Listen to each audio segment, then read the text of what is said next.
اعوذ باللہ من الشیطان الرجیم بسم اللہ الرحمن الرحیم الحمد للہ رب العالمین الصلاۃ والسلام علی اشرف الخلق محمد وآلہ الطیبین الطاہرین اللہم صل علی محمد وآلہ محمد وعجل فرجہم۔ ہماری گفتگو غسل جنابت کے بیان میں تھی اور ہم اس میں گفتگو کر رہے تھے غسل جنابت کی بحث میں، اور ہم نے بعض چیزوں کو اس میں گزشتہ درس میں پڑھا،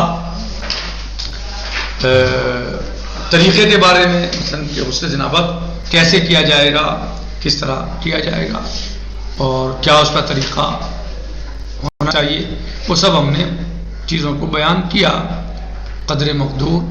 اور کہہ رہے ہیں کہ اگر حدث سرزد ہو جائے غسل جنابت کرتے ہوئے، کوئی حدث اصغر سرزد ہو جائے تو اب اس کا کیا حکم ہے؟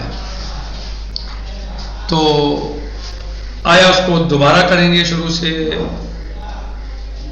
یا مثلا اس کا کوئی اثر ایسا نہیں ہے، غسل ہم یعنی جاری رکھیں گے، غسل کو مکمل کریں گے، یا کیا کرنا ہے؟ تو اس میں مصنف کا تو یہ کہنا ہے کہ اعادہ کریں گے۔ اگر غسل جنابت کرتے ہوئے حدث اصغر سرزد ہو جائے، صادر ہو جائے، حدث اصغر صادر ہو جائے، حدث اصغر جو ہے وہ سرزد ہو جائے تو کیا کریں گے؟ غسل کا اعادہ کریں گے۔ یعنی انسان پیشاب کیا یا اور ریح خارج ہو گئی، کوئی اور کام اس طرح کا جو حدث اصغر ہے، تو مصنف کا نظریہ کیا ہے کہ اعادہ کریں گے غسل کا۔ لیکن یہ بھی کہا گیا ہے کہ اس کا کوئی اثر نہیں ہے، مطلقاً اصلاً کوئی اثر نہیں ہے۔ اور ایک تیسرا قول یہ ہے کہ نہیں، دیکھیے غسل جنابت کرتے ہوئے اگر حدث اصغر سرزد ہوا تو کہیے کہ چونکہ غسل جنابت کے بعد وضو کی حاجت نہیں ہوتی ہے، وہ رافع ہوتا ہے حدث کے لیے، اور اس میں وضو کی حاجت نہیں ہے کسی ایسے کام کے لیے کہ جس میں طہارت شرط ہے، وضو شرط ہے، تو اگر حدث اصغر اس میں ہو جاتا ہے تو اب آپ غسل تو کرتے رہیے، غسل کیجیے آپ پورا، اور غسل آپ کا ہو جائے گا، لیکن آپ کو نماز کے لیے وضو کرنا ہوگا۔ یعنی یہ غسل نماز کے لیے کافی نہیں ہے، یعنی وضو کے لیے کافی نہیں ہے، بلکہ وضو آپ کو کرنی ہی ہوگی۔ بات سمجھائی؟ مصنف کا قول کیا ہے شہید اول کا؟ اعادہ کریں گے۔ کہ اگر دیکھیے کہ اگر غسل جنابت کرتے ہوئے کوئی حدث سرزد ہو جائے تو کیا حکم ہے؟ کیا غسل دوبارہ کریں گے یا غسل کو مکمل کریں گے؟ کیا حکم ہے؟ مصنف فرماتے ہیں کہ غسل کا اعادہ کریں گے، ایک۔ دوسرا قول کیا ہے کہ اس کا کوئی اثر نہیں ہے، ٹھیک۔ تیسرا کیا ہے کہ نماز کے لیے وضو کیا جائے گا، کی جائے گی، یعنی یہ غسل وضو کے بدلے کافی نہیں ہے، باقی غسل صحیح ہے۔ کتنے قول ہو گئے؟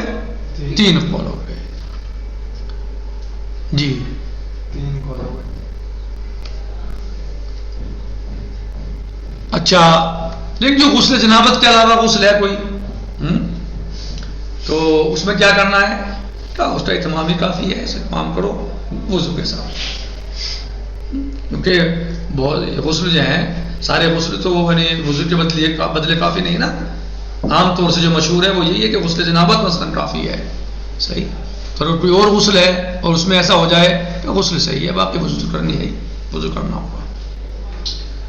غسل جنابت کے بعد اگر غسل جنابت کرتے ہوئے حدث سرزد ہو گیا کرتے ہوئے، اب اس کا کیا حکم ہے؟ تو اس میں تین رائے ہیں، تین قول ہیں۔ پہلا قول کیا ہے کہ جو شیخ اول کا ہے، مصنف کا ہے، صاحب العلوم کا، وہ کہتے ہیں کہ غسل کا اعادہ کرے گا، یعنی دوبارہ سے غسل کرے گا، ٹھیک۔ یہ سمجھ میں آ گیا؟ تو واضح ہے۔ دوسرا قول یہ ہے کہ لا اثر لہو، کوئی اثر نہیں اس کا، کرتے رہو، ٹھیک۔ تیسرا کیا ہے؟ یعنی غسل آگے بڑھائیے، غسل کیجیے۔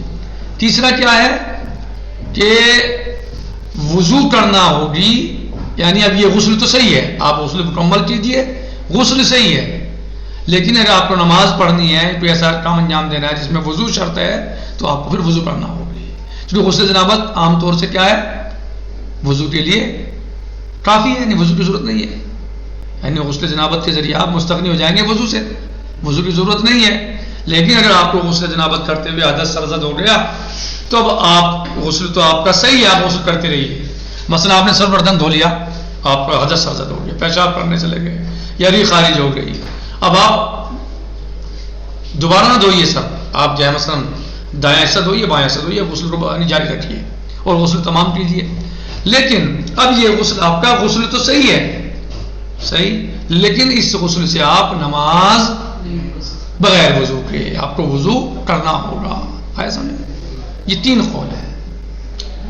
اب باقی جو دوسری بات اب آ رہی ہے دوسرے غسلوں کے بارے میں، یعنی غسل جنابت کے علاوہ جو اور غسل ہیں، تو غسل جنابت تو چونکہ وضو کے لیے کافی ہے، وضو کے بدلے کافی ہوتا ہے، اس میں وضو کی ضرورت نہیں ہے، کہہ رہے ہیں کہ اور جو غسل ہیں غسل جنابت کے علاوہ، کہہ رہے ہیں کہ ان کو اتمام ہی کافی ہے۔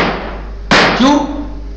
ظاہر سی بات ہے کہ اس میں تو وضو کی ضرورت پڑتی ہے بعد میں، چاہے آپ کا حدث سرزد ہو یا نہ ہو، یعنی آپ نے غسل جمعہ کیا مثلا آیت اللہ خامنہ کے نزدیک، تو اس میں کیا ہے، آپ اس سے وضو کریں گے جب نماز پڑھیں گے، یا غسل غدیر کیا یا اور غسل کیے، جبکہ بعض مراجع کا یہ نظریہ ہے کہ نہیں، جو جن غسلوں کا استحباب ثابت ہے ان کے بعد وضو کی ضرورت نہیں ہے، صحیح۔ لیکن مثلا جو میں نے جو لوگ یا جو فقہا یہ کہتے ہیں کہ مستحب غسل کے بعد وضو کی ضرورت ہے، تو اب یہ مانیے کہ اگر کوئی انسان مثلا غسل جمعہ کر رہا ہے اور حدث سرزد ہو گیا تو اس کو تو وضو کی ضرورت تھی ہی بعد میں، تو غسل کو اپنا پورا کرے، اس کے بعد وضو کرے، نماز پڑھے، یہ صحیح۔ خیر، کہہ رہے ہیں وَيُعَادُ غسل الجنابہ، اور غسل جنابت کا اعادہ کیا جائے گا بالحدث الاصغر، اگر حدث اصغر سرزد ہو جائے، ہے نا، فی اثناء الاقوا، یعنی اثناء الغسل الاقوا، قول قوی کی بنا پر، عند المصنف رضوان اللہ تعالی علیہ، یہ کس کا نظریہ ہے؟ مصنف کا نظریہ ہے، صاحب اللمع کا، شہید اول کا۔ وقیلا، اور یہ بھی کہا گیا ہے، کیا کہا گیا ہے؟ لا اثر لہ مطلقا، لا اثر لہ مطلقا، اس کا کوئی اثر نہیں ہے، آپ اپنا غسل کرتے رہیے، تو مطلب اس کا مطلب غسل کرتے رہیے، کوئی مطلب، تو مطلب انہوں نے مطلب طور پہ کہہ دیا تو بعد میں جب نماز کے لیے کریں، یعنی اس کا کوئی اثر نہیں ہے، آپ پڑھیے وضو کی، وہ غسل کیجیے، بعد میں جو آپ کو حاجت ہے وہ کیجیے، اور یہ ابھی خارج ہو جائے، ہاں تو جو حدث اصغر کوئی بھی ہو۔ یوجب الوفی ثالث، اور تیسرا نظریہ یا رائے ہے یوجب الوضوء خاصۃ، کہ تیسرا نظریہ یہ ہے کہ آپ جو ہیں وہ اگر ایسا ہو جائے تو آپ غسل کو کرتے رہیے، تمام کیجئے، اور پھر نماز کے لیے آپ وضو کیجئے، یعنی یہ چیز وضو کا موجب ہے، غسل کو باطل نہیں کرے گی۔ وَهُوَ الْأَقْرَبُ، شہید ثانی کیا فرماتے ہیں اس بارے میں کہ میرے نزدیک یہی کریں، شہید اول کے یہاں اقوا کیا ہے؟ اعادہ، شہید ثانی کے یہاں اقرب کیا ہے؟ وضو کرے گا، غسل صحیح ہے، صحیح، یعنی اقوال یعنی وہ کیجیے، دھیان دیجیے۔ وقد حققنا القول فی ذالک برسالۃ مفردہ، اور ہم نے اس بارے میں باقاعدہ تحقیق کی ہے، ایک مستقل رسالہ اس پہ لکھا ہے، کس نے؟ شہید ثانی نے، یعنی مستقل میں ایک رسالہ، کتاب چاہ جو بھی انہوں نے لکھا ہو، اس پہ ہم نے الگ سے باقاعدہ اس پہ تحقیق کیا اور لکھا ہے۔ اما غیر غسل الجنابہ من الاغسال، لیکن جو غسل جنابت کے علاوہ جو دوسرے اغسال ہیں، چاہے وہ واجب ہوں جیسے غسل حیض، یا مستحب ہوں جیسے غسل جمعہ، فإن قلنا بأجزاء هذه الأغسال عن الوضوء كغسل الجنابة كما هو الحق فيأتي فيها النزاع المتقدم في غسل الجنابة۔ ٹھیک جی، تو کیا کہا کہ جو غسل جنابت کے علاوہ دوسرے غسل ہیں چاہے وہ واجب ہو یا مستحب ہو، فَيَكْفِي إِتْمَامُهُ مَعَ الْوُضُوءِ قَطْعًا، کہہ رہے ہیں کہ وہ کافی ہے ان کا اتمام وضو کے ساتھ، قطعاً کافی ہے، یعنی غسل کافی ہے، وضو کیجیے آپ بس۔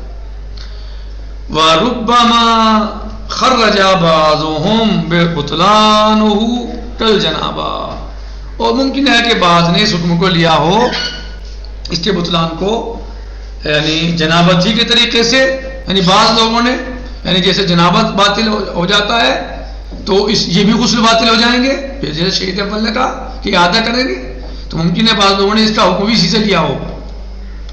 یہ تخریج کہہ رہے ہیں کہ وہ ضعیف جداً، لیکن یہ نظریہ جو ہے یہ تخریج والا یہ ضعیف ہے بہت زیادہ ہمارے نزدیک. والحمدللہ رب العالمین. السلام علیکم ورحمۃ اللہ وبرکاتہ. باقی غدن سے جی انشاءاللہ.